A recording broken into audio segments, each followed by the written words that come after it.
Pokemon is considered to be one of the most popular video game franchises in the world, and with the release of a new DLC for Pokemon Scarlet and Violet, it's likely the franchise will only grow in popularity. Similarly, Netflix recently released a trailer showcasing their new cast for Season 2 of Squid Game, allowing it to return in relevancy. While this isn't the first time someone has done something like this already, I thought it would be interesting to combine these two different franchises together and see how certain Pokemon would do in a Squid Game competition. And what better way to start this new series with, than with the Pokemon all players start out with when they first play Pokemon? My name is Bruni and today, we'll be finding out which starter Pokemon would win Squid Game. Let's dive right in.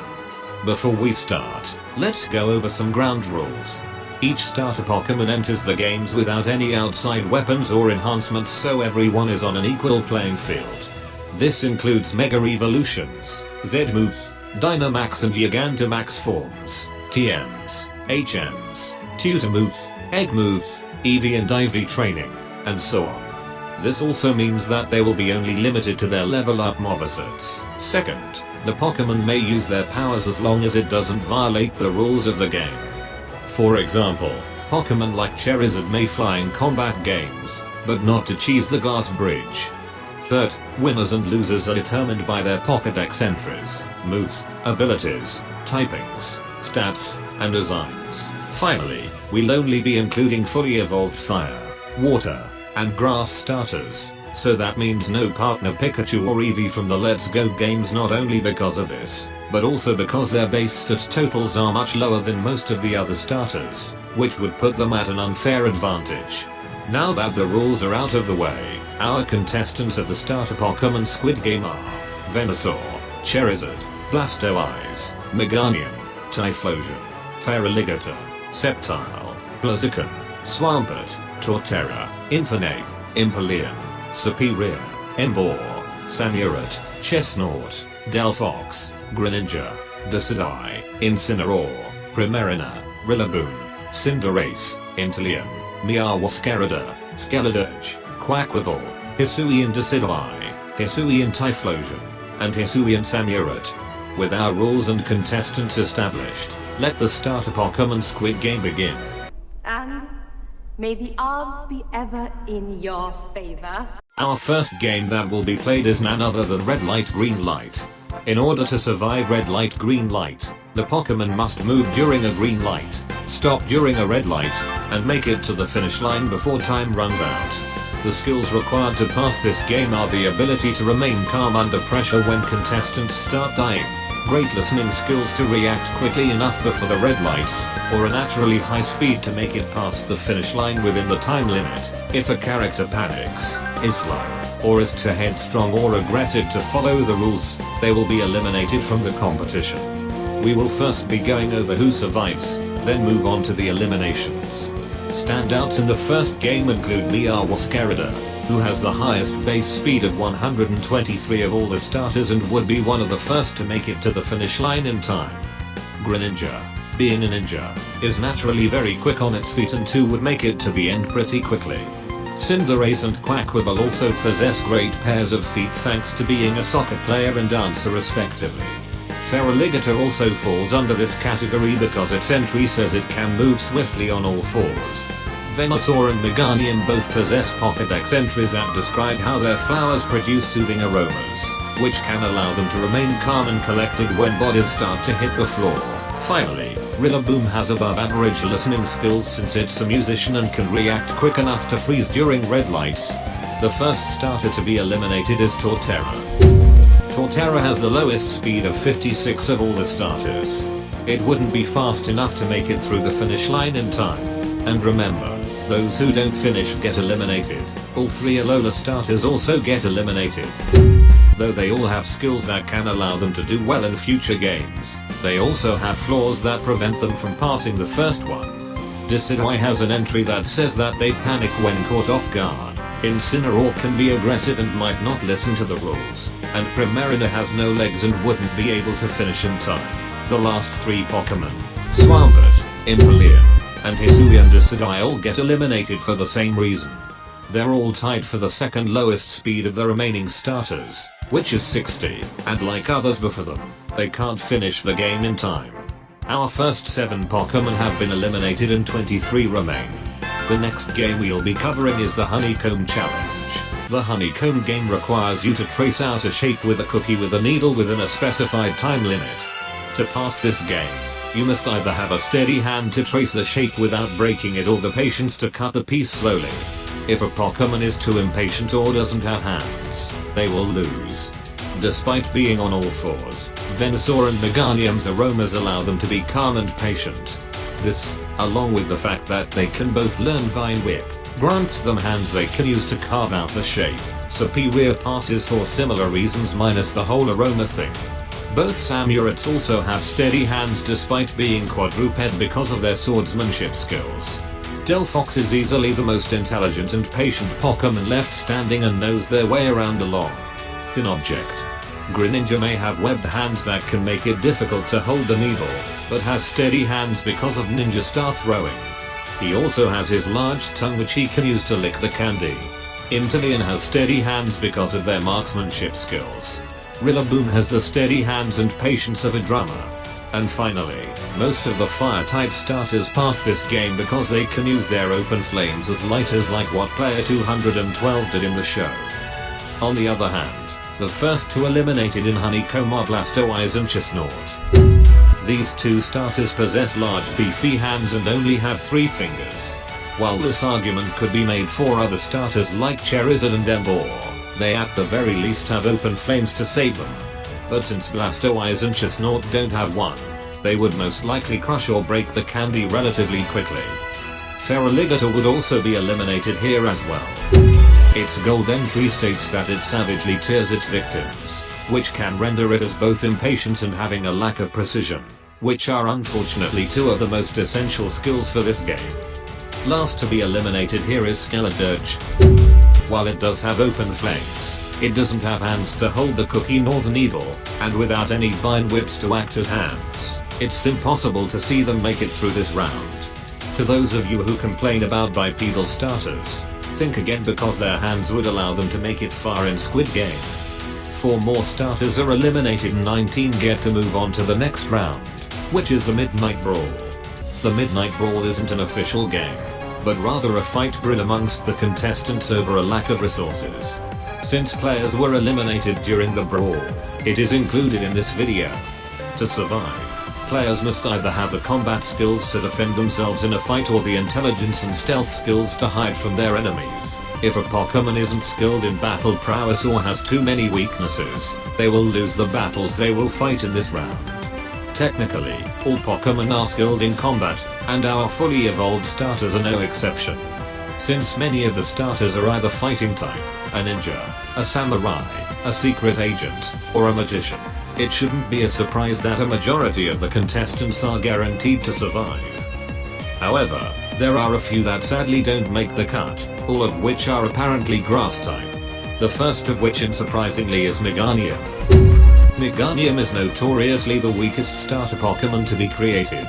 This is a combination of a poor pure grass typing, a terrible Moveset, and mediocre abilities.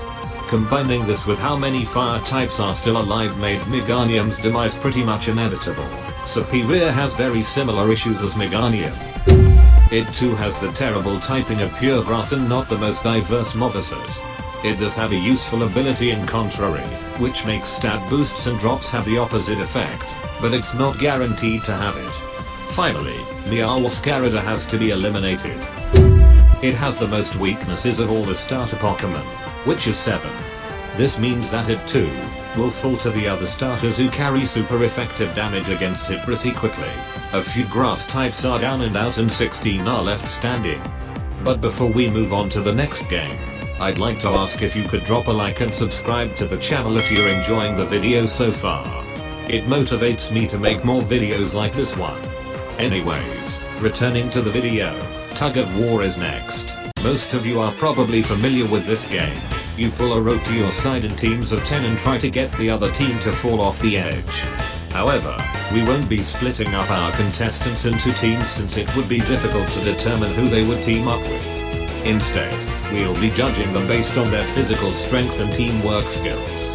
If a Pokemon lacks one of these skills, it's possible they can make it through with just the other, but are less likely to survive overall. Our fighting types, Blaziken, Infernape, Emboar, and Quaquaval are once again guaranteed to survive since they all possess the physical strength to survive. Though they are not a fighting type, Rillaboom also has a lot of physical strength since it's very strong and muscular. This, along with his teamwork skills since they work in bands, makes it a shoo-in in this game. Like Rillaboom, Cinderace and Hisui and Typhlosion are fantastic team players either because they're a soccer player or because they guide lost souls according to their entry. Finally, Delphox, Greninja, and Inteleon are all tactical enough to come up with strategies for their team despite their flaws, such as Greninja's webbed hands and Inteleon's skinny body. The first to go is MNJTV's favorite starter, Sceptile. Sceptile both lacks in physical strength because of its skinniness and struggles with teamwork due to it living in forests. Failing in both categories makes Sceptile one of the first to be pulled off the edge. The only other deaths are both Samurats. Since they are both quadruped, it makes it much more difficult for them to hold the road. While they were able to make it through Honeycomb thanks to their swordsmanship skills, the skills for this game are much different than the previous ones. Another few plummet to their deaths and we're down to an unlucky 13. Moving on is the most infamous round so far, Marbles. In this game, our players must play a marble game of their choice in pairs and whoever gets 20 marbles by the end of their game gets to move on. Like in Tug of War, we are not splitting up our remaining players in two pairs but rather judge them based on the skills required to succeed. To win this game, the starters must not only do well in the marble games themselves, but also have the manipulation skills to trick the other player into giving them their marbles. However, they can't use physical violence to obtain them, or else they get eliminated. Survivors of this game include Delphox, who as a psychic type and magician has the intelligence and manipulation skills to successfully trick their opponents like player 218 did in the show. As mentioned in the previous round, Greninja and Inteleon are both strategic water types as a Ninja and Spa respectively, and would be able to stay focused and successfully outmark their opponents in their marble games. Lastly, Cinderace would definitely have the marble skills to throw or shoot them effectively thanks to it being a soccer player, so it too would be able to pass. The first Pokemon to lose in marbles is Charizard. Charizard fails because its Ruby and Sapphire entry states that it won't fight an opponent weaker than it. This shows Charizard can be honorable at times and may be hesitant to try to manipulate its opponent.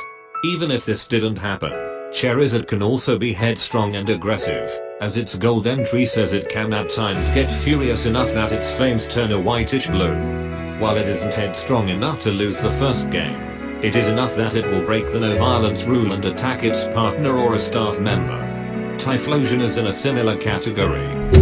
It too can be aggressive according to its entries since some of them discuss how its rage issues can lead to anything it touches to catch on fire. Like Charizard before it too would break the no violence rule. Infernape, despite surviving much longer than the other two Sinnoh starters, also unfortunately has to meet its demise.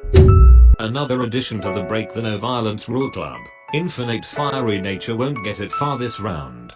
The last three eliminated all are for similar reasons: Emboar, Rillaboom, and Hisui and Typhlosion. All of them have entries that display how they all have a much more gentle side and would rather sacrifice themselves for their partner. 6 starters lost their marbles and we're down to 7 contestants. Up next is the penultimate round, Glass Bridge.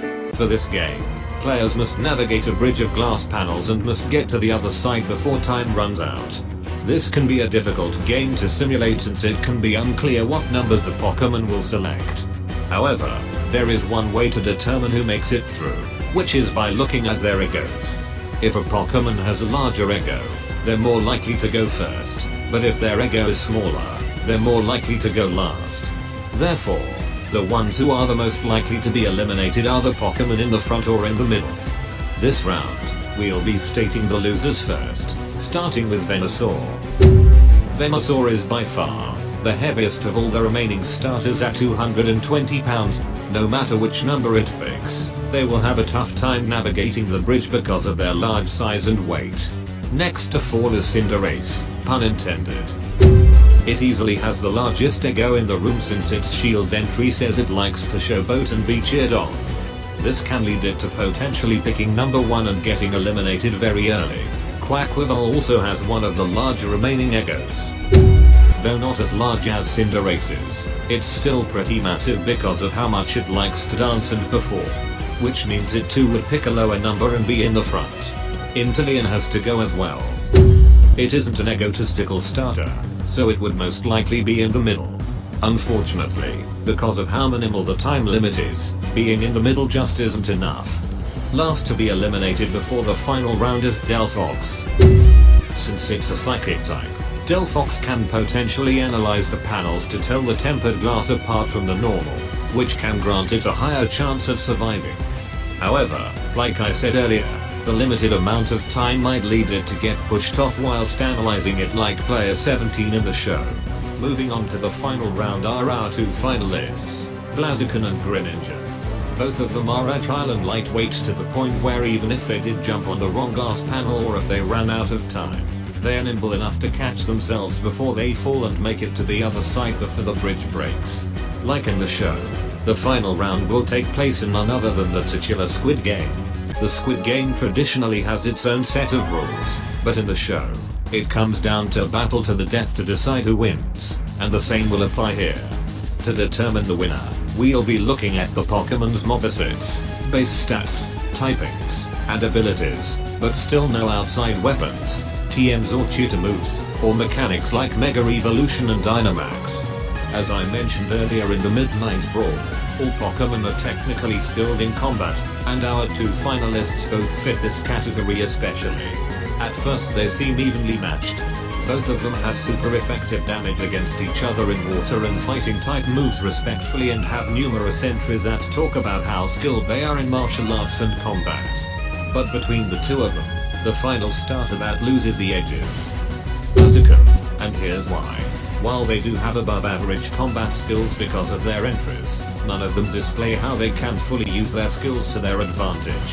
Greninja on the other hand, has an entry that says it uses its speed to confuse its enemies and attacks them using their water shurikens, indicating that it's much more skillful tactically than Blaziken. Additionally, in terms of in-game battle prowess, Greninja's signature move Water Shuriken along with its superior speed grants it a reliable way to outspeed and deal stab super effective damage against its opponent. Blaziken does have close combat, double kick, and reversal, but the first 2 are level 1 moves that can't be taught without a heart scale. An outside resource and reversal's power can vary too much since it's dependent on the user's health. While an argument can be made that Water Shuriken technically isn't guaranteed on Greninja, it's very likely it will have access to it because it gets it when it evolves. It also has 2 more water type moves in Water Pulse and Hydro Pump, which while not as powerful or accurate as Water Shuriken, is still better than what Blaziken has. Therefore, without a reliable way for Blaziken to deal super effective damage, it would only take a couple of water type moves before it went down. With that being said, congratulations to Greninja for winning the first ever starter Pokemon Squid Game.